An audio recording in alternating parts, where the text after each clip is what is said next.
बच्चों आज हम लोग चर्चा करते हैं बहुभुज के बारे में। जैसा कि आप देख पा रहे हैं, केवल रेखाखंडों से बना सरल बंद वक्र बहुभुज कहलाता है। तो एक कुछ रेखाखंड हम लोग बनाते हैं, जैसे देखिए ये एक वर्ग है, ये भी एक बहुभुज है क्योंकि ये बंद वक्र है, ये चारों साइड से बंद है। एक हम पंचभुज बनाते हैं, ये भी एक बहुभुज है। इसके बाद एक त्रिभुज बनाते हैं, ये भी एक बहुभुज है। लेकिन ऐसा अगर हम बनावें एक अर्धवृत्त तो ये बहुभुज नहीं है, क्योंकि इसमें रेखाखंड बस एक ही है, ये जो रेखाखंड है, बाकी ये एक रेखाखंड नहीं, ये कर्व है ना।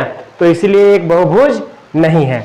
तो बहुभुज की परिभाषा हम लोग समझ गए कि केवल सरल रेखाखंडों से बना बंद वक्र बहुभुज कहलाता है। अब सरल रेखाखंड ऐसे देखिए, ये बंद वक्र नहीं है, ये यहाँ बंद है लेकिन इधर खुला है, तो इसको भी बहुभुज हम लोग नहीं कहेंगे।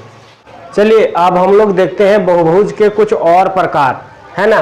तो बहुभुज के कुछ और प्रकार में हम लोग देखते हैं, ये देखिए एक त्रिभुज है ना। तो त्रिभुज में कितने भुजाएं हैं, 1 2 3, ये 3 रेखाखंड से मिलके बना है। और इसके शीर्ष कितने हैं, 1 2 3, 3 शीर्ष है।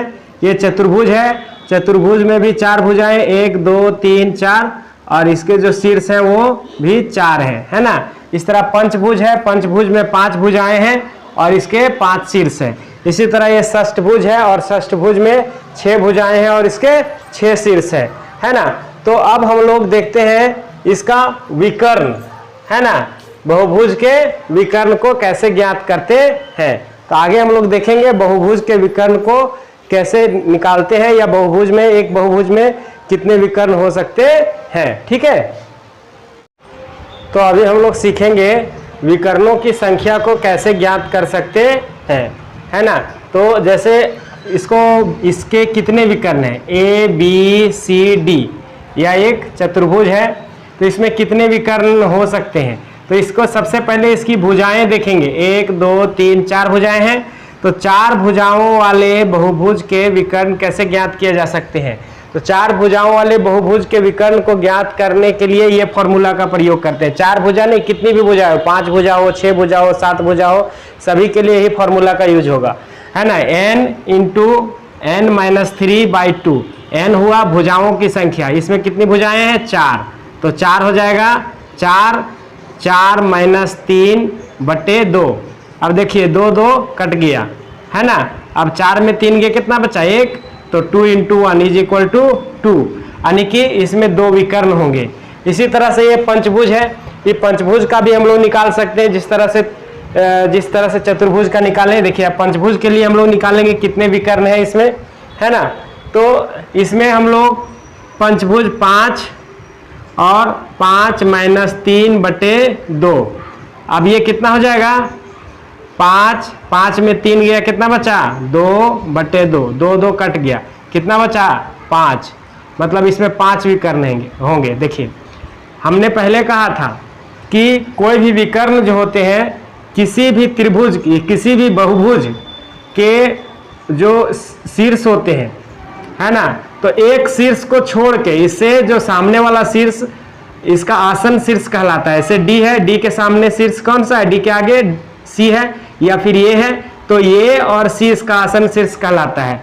उसी तरह आसन शीर्षों को छोड़ करके जो दूसरे शीर्ष तक मिलाने वाली रेखा को क्या कहते हैं, विकर्ण कहते हैं। तो देखिए इसमें ये पंचभुज में हमारा कितना, 5 विकर्ण है। कौन सा, A D 1 हुआ, A C 2 हुआ, E B 3, E C 4 और D B 5। तो इस तरह से 5 विकर्ण हैं। तो हम लोग समझ गए कि विकर्णों को हम लोग कैसे ज्ञात करते हैं और किसी भी बहुभुज में कितने विकर्ण होंगे, है ना। और अब इसके बाद हम लोग जानते हैं कि किसी भी बहुभुज के सभी कोणों का योग कितना होगा। तो इसके लिए इसको हम लोग साफ करते हैं बोर्ड को। अब देखिए ये चतुर्भुज है, इसमें 4 कोण है, इसमें 5 कोण है, छोड़िए इसी में हम बताते हैं। तो इसमें जब 4 कोण है और इसमें कितने कोण है, 5 कोण है ना। तो इसमें हम लोग देखेंगे इनके चारों कोणों का योग कितना होगा और इसके 5 कोणों का योग कितना होगा, है ना। तो इस पर हम लोग चर्चा करते हैं अभी। अब देखिए इसको मिटाते हैं पहले।